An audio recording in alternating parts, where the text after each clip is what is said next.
plaide le droit de retrait. Après un accident de TER vendredi dans les Ardennes, la direction de la SNCF, elle, parle de grève déguisée. Alexandre Malson. Selon les syndicats, les cheminots qui ont refusé de prendre leur poste ce week-end sont bien dans la légalité. Mais les conditions du droit de retrait sont-elles bien réunies? Ce droit de cesser le travail existe en cas de danger grave et imminent.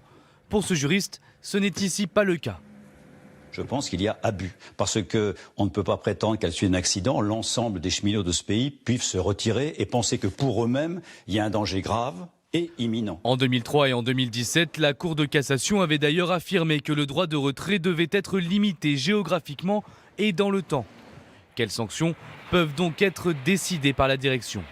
Elles peuvent être disciplinaires, un avertissement, un blâme ou une mise à pied. Je pense que la SNCF se rabattra sur la mesure qu'elle prend beaucoup plus facilement, une mesure contractuelle. Il n'y a pas de travail, il n'y a pas de salaire. Autre question, pourquoi aucune sanction n'a encore été prise?